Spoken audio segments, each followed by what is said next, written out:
اس وجہ سے یہ شارٹیج جو ہے. لیکن اب بھی اسی وقت بھی ہمارے ملک میں پروڈکٹ ہے ڈیزل پیٹرول کی، کوئی ایسی معاملہ نہیں شارٹیج والا. 20-25 دن کا تو منسٹر صاحب نے کہا ہے نا.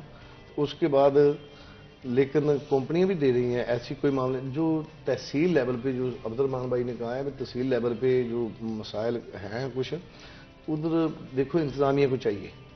گوئیڈا، فیصل آباد، سمندری، تاندے والا، لیکن چل رہے ہیں پمپ. جو کمپنیوں کے جن کے فارم ہیں، جو لیگل پمپ ہیں، وہ الحمدللہ چل رہے ہیں. میں نے خود بھی چیک کیے ہیں. لیکن ایسی کوئی ہو سکتا ہے کہ کوئی نہ کوئی ایسے پمپ ہیں جن کے فارم نہیں ہیں، ان کے لیے کوئی پرابلم بنی ہوئی ہے. لیکن ہم اس پہ بھی غور کر رہے ہیں بھی ایسا نہ ہو. دوسری بات یہ ہے، رات بھی ہم نے دیکھا ہے ٹی وی پہ چل رہا تھا ذخیرہ اندوزی. ذخیرہ اندوزی تو تب ہوگی جب پروڈکٹ ہوگی کمپنی کے پاس. پروڈکٹ ہے ہی نہیں کمپنی کے پاس. وہ تو دے رہے ہیں پیٹرول پمپ کو، کسی کو 5,000 کسی کو 10,000 ایلوکیشن کر کے، کیپنگ کر کے. ذخیرہ اندوزی، میں آئی ڈیلر ایسوسی ایشن کا پریزیڈنٹ ہوں. میں بڑے وثوق سے کہتا ہوں انتظامیہ کے ساتھ ہم ہمہ وقت تیار ہیں. لیکن فیصل آباد میں کسی ڈیلر کے پاس یا کسی کے پاس میرا خیال ہے ابھی ذخیرہ اندوزی نہیں ہے. کسی پمپ پہ ہوگا تو 10-20 ہزار لیٹر ہوگا. وہ تو ضرورت ہے نا، دو گھنٹے کے لیے رش پڑ جائے تو 10,000 لیٹر کا کوئی پتہ ہی نہیں چلتا ابھی وہ کہاں چلا گیا. عبد الرحمان، عوام پر اس کا کیا اثر ہوگا؟ آلریڈی اکنامکلی کافی ساری چیزوں میں آپ کو پریشر نظر آتا ہے، چاہے وہ ہاؤس ہولڈ آئٹمز ہیں، ڈے ٹو ڈے آپ کے خرچ ہیں. پیٹرول پرائسز کا بڑھنا کتنا مشکل ہوگا ایک نارمل شخص کے لیے جو ماہانہ ڈیلی ویجز کی بات کر لیں آپ، یا آپ سیلریڈ پرسن کی بات کر لیں؟ فاطمہ دیکھیے، جب پیٹرولیم مصنوعات کی قیمتیں بڑھتی ہیں تو ہر شعبے پر اثر پڑتا ہے. اسپیشلی جو لوگ ٹریولنگ کے شعبے سے وابستہ ہوتے ہیں، مطلب جو ٹرانسپورٹیشن کے شعبے سے وابستہ ہیں، یا جو کوئی بھی چیز دیکھیں وہ ٹرانسپورٹ کر کے لائی جائے گی نا. جو چیز مقامی مینوفیکچرنگ نہیں ہوتی، باہر سے آتی ہے، وہ اتنے مہنگے دموں ملے گی. جیسے ویجیٹیبلز ہے، فروٹس ہے، یا کھانے پینے کی اشیاء، دالیں ہیں جو باہر سے آتی ہیں، وہ ساری مہنگی ہو جائیں گی. پام آئل مہنگا ہو جائے گا، گھی کا ریٹ بڑھ جائے گا. اسی طرح سے کرائے بڑھ جائیں گے. جو لوگ کہیں پر سفر کرتے ہیں ان کو جو روزانہ کی لاگت ہے وہ بڑھ جائے گی. اسی طرح سے جو چیزیں چلتی ہیں، بجلی کا ریٹ بڑھانا پڑے گا آپ کو. فیول پرائس ایڈجسٹمنٹ کی مد میں زیادہ پیسے صارفین سے لینے پڑیں گے. تو یہ تو کوئی ایک شعبہ بھی نہیں ہے جو محفوظ رہے گا اس سے نا. سرکار کی دیکھیں مختلف سروسز ہوتی ہیں، جس میں واسا ہو گیا، FWMC ہو گئی، یا ایسی PHA وغیرہ جو لوگوں کو گاڑیوں پہ سروسز دیتے ہیں. تو ان کا مسئلہ ہو جائے گا پیدا، ایمبولینسز کا مسئلہ پیدا ہو جائے گا، کیونکہ ایک مخصوص بجٹ ان کے لیے رکھا ہوتا ہے. تو یہ جب مخصوص بجٹ جون میں رکھا گیا تب تو ریٹ جو ہے وہ 200 کے لگ بھگ تھا. تو اب جو ہے وہ 250 ہو گیا، اور اگر 300 میں چلا جاتا ہے تو وہی کیپیسٹی آپ کی جو ہے وہ آدھی رہ جائے گی اسی دورانیے میں، کیونکہ وہ چیزیں تو چلتی رہیں گی. جو واسا ہے اس کا کام بھی چلتا رہے گا، FWMC کا بھی کام چلتا رہے گا. تو یا تو ان کا آپ کو بجٹ بڑھانا پڑے گا، یا وہ اپنے فنکشنز کم کریں گے تو شہر میں کوڑے کے ڈھیر لگ جائیں گے. یہ تو صرف سرکار کی بات ہے. جو پرائیویٹ مختلف سٹارٹ اپس تھے، یا جس میں آپ سمجھ لیں کہ یہ اوبر کریم وغیرہ تو کب کی فارغ ہو چکی ہیں نا اسی فلکچویشن میں، یا مختلف جو یہ کوریئر سروسز تھیں یہ فارغ ہو گئی. جو لوگ بائکس پہ گھروں میں کھانا وغیرہ یہ وہ سارا کچھ اڑ چکا ہے، یہ صرف اسی فلکچویشن کی وجہ سے. تو عام صارف کی جابس اس میں لوز ہوئی ہیں، لوگوں کی نوکریاں گئی ہیں، یا جو نوکریوں پہ موجود ہے ان کی جو انکم پہ اچھا خاصا اثر پڑا ہے. کیونکہ اگر ان کا ٹریولنگ کا پہلے 5,000 ہوتا تھا وہ آلموسٹ ڈبل ہو گیا. پھر اس کا اثر یہ پڑا کہ مکینک نے بھی اپنے پیسے بڑھا دیے، اتنی گروسری مہنگی ہو گئی. تو یہ سارا کل ملا کے پیٹرولیم مصنوعات پہ جب 10 روپے بڑھتے ہیں نا، تو ایک عام صارف پہ سمجھ لیں کہ 1,000 روپے کا اثر پڑتا ہے. تو یہ تو اتنا زیادہ ہیوج پڑ رہا ہے. مہنگائی دیکھ لیں، IMF کی ڈیمانڈ پہ جو آپ نے سبسڈیز کم کی، ریٹ بڑھائے، تو مہنگائی وہ 24 سے اب 30 پہ آ گئی ہے. کہا جا رہا ہے کہ جب IMF سے ڈیل ہوگی مزید جو ہے وہ ریٹس مہنگے ہوں گے تو یہ مہنگائی 40% پہ پہنچ جائے گی. لوگوں کی چیخیں پہلے ہی آسمان پر ہے. اب کیا ہوا یہاں پر سردیوں میں بجلی کے بلز تھوڑے کم آئے ہیں تو گیس نے کسر پوری کر دی. وہ بل جو ہے وہ پہلے 200-300 آتا تھا، اب 3-4 ہزار 5,000 پہ چلا گیا، 10 گنا تک زیادہ. واسا نے اپنی بلز جو ہے وہ ڈبل کر دی ہیں، پہلے 600 بیچتے تھے اب 1200 بیچ رہے ہیں. یعنی کہ یہ اب ہر شعبہ جو ہے وہ اپنا ریونیو اپنا جو ہے وہ پرانے پہ جانے کی تیاری کر رہا ہے کہ خرچے بڑھے ہیں تو ریونیو بڑھایا جائے. وہ پیسہ کہاں سے آئے گا؟ وہ سارا عام شہریوں سے آئے گا. تو یہ سمجھ لیں کہ صرف ایک مد میں جو پیٹرولیم مصنوعات کی قیمتیں بڑھانے کی مد میں ہی عام شہری ہے ان کی اکانومی اچھی خاصی ہل گئی ہے، ان کا بجٹ متاثر ہو گیا، ان کی جابس چلی گئی ہیں یا موجود ہیں تو ان کے خرچے بڑھ گئے ہیں. گروسری اگر فرض کریں اس سے پہلے 10,000 میں آتی تھی وہ 20 پہ چلی گئی ہے. تو یہ مزید ورسٹ صورتحال پیدا ہوگی، کیونکہ اس کے باوجود IMF سے ابھی ہماری ڈیل نہیں ہوئی. ابھی مزید شرائط باقی ہیں کہ کس طرح سے کوئی 800 ارب روپے کی سبسڈی ہے اس سے پیچھے ہٹنا ہے، مزید پیٹرولیم مصنوعات کی قیمتیں بڑھانی ہے. بجلی میں اگر کوئی سبسڈی دی جا رہی ہے 300 یونٹس تک، فیول پرائس ایڈجسٹمنٹ نہیں ڈالتے، وہ کہا جا رہا ہے کہ وہ 200 یونٹ تک کی جائے. تو یہ تو گرمیوں میں تو کوئی گھر ہی ہوتا ہے جو 200 یونٹ تک ہوتا ہے، باقی سارے تو اوپر چلتے ہیں. یعنی کہ کوشش ہر طرح سے کی جا رہی ہے کہ عوام کو ریلیف نہ دیا جائے. تو اس کا نتیجہ کیا نکلے گا؟ گروتھ ریٹ کم ہو جائے گا اور وہ آلریڈی جو ہے وہ مائنس پہ چل رہا ہے، مشکل 2% پہ چلا جائے گا. تو یہ سمجھ لیں کہ جب پیٹرولیم مصنوعات کی قیمت 300 پہ جانی ہے تو لوگوں کی اچھی خاصی جو ہے وہ بجٹ ہے وہ متاثر ہوگا. کیا یہ 300 سے اوپر بھی جا سکتے ہیں عبدالرحمان؟ یہ تو عبدالرزاق صاحب بتا سکتے ہیں. جی یہ 300 سے اوپر جائے گی فی الوقت، کیونکہ IMF کا جو پروگرام ہوا ہے اس میں انہوں نے کہا ہے 18% آپ لیوی ٹیکس اور GST وغیرہ شامل کریں. جب وہ کریں گے تو ڈیفینیٹ یہ 300 سے اوپر جائے گا، کیونکہ جو بھی انہوں نے IMF کے ساتھ معاہدے کیے ہیں پہلی حکومت نے ہماری نے، کوئی بھی ہو ہے تو ہمارے ہی حکمران ہیں، لیکن ان کے ساتھ ہمیں یہ دیکھنے کو پڑ رہے ہیں. لیکن الحمدللہ ہم ایک قوم ہے تو گزر جائیں گے اس میں بھی، لیکن ہر حال میں مایوس نہیں ہونا چاہیے. وقت آئے گا انشاءاللہ. امید ہے یہ PDM کی 12-13 جماعتیں، میں کل بھی پروگرام میں کہہ رہا تھا، یہ کوشش کر رہی ہیں، ایسا کوئی نہیں بھی ہمیں نظر نہیں آ رہا ہے، کوشش ہو رہی ہے اور انشاءاللہ العزیز یہ امید ہے قابو بھی پا لیں گے. باقی جو معاہدے ہوئے ہیں، جو ان کے ایگریمنٹ ہوئے ہیں، انہیں کے مطابق تو ہر حال میں یہ 15 تاریخ کو ریٹ اپ کریں گے، کیونکہ انہوں نے ان کے ساتھ معاہدہ کیا بجلی کا بل ہوگا، اپ ہوگا، گیس کا ہوگا اور اس کے بعد یہ پیٹرولیم مصنوعات پر ہوگا. جب ہوگا تو ڈیفینیٹ جو عبدالرحمان بھائی نے کہا ہے مہنگائی تو عثمان کو چھوئے گی. اس میں سب سے زیادہ نقصان غریب عوام کا ہے، ریڑھی بان، رکشہ بان اور جو کیریج والے لوگ ہیں ان کا بہت زیادہ نقصان ہو گیا ہے اس میں، کیونکہ وہ اب بیچارے سروائیو نہیں کر سکتے. جن کے بچے ہیں آٹے کے لیے قطاریں لگی ہوئی ہیں. لیکن یہ قدرتی طور پہ نہیں ہے، ہمارے حکمرانوں کے جو کیے درے ہیں سارا کچھ. خدارا یہ کریں، کوشش کریں، محنت کریں. ساگ ڈار پہ ہمیں بہت امیدیں تھیں کہ آئے گا، لیکن کر رہا ہے، نظر بھی آ رہا ہے، کیونکہ ہم کمپنیز کی بات ہوتی ہے، سب کچھ ہو رہا ہے. ہو سکے گا IMF کی قسط آ جائے، اس کے بعد ڈالر بھی نیچے آئے گا. یہ پیٹرولیم مصنوعات دیکھ لیں آپ، انشاءاللہ اسی سال میں نہیں تو نیکسٹ ایئر میں یہ نیچے آئیں گی. ایسا کوئی نہیں ہے ابھی نہیں آئیں گی، کیونکہ پہلے بھی جب 2013 میں آپ دیکھ لیں نواز شریف کی حکومت آئی ہے، اس وقت بھی پیٹرولیم مصنوعات 118 پہ تھی، اور انہوں نے میرا خیال ہے جب نواز شریف صاحب نائل ہوئے ہیں تب انہوں نے 65 پہ 70 پہ پرائس تھی جب نائل ہوئے ہیں. اچھی بات ہے، ہمیں امید ہے، مایوس نہیں ہونا چاہیے. یہ کوشش لوگ کریں تاکہ عوام بھی کوئی سوکھا سانس لے.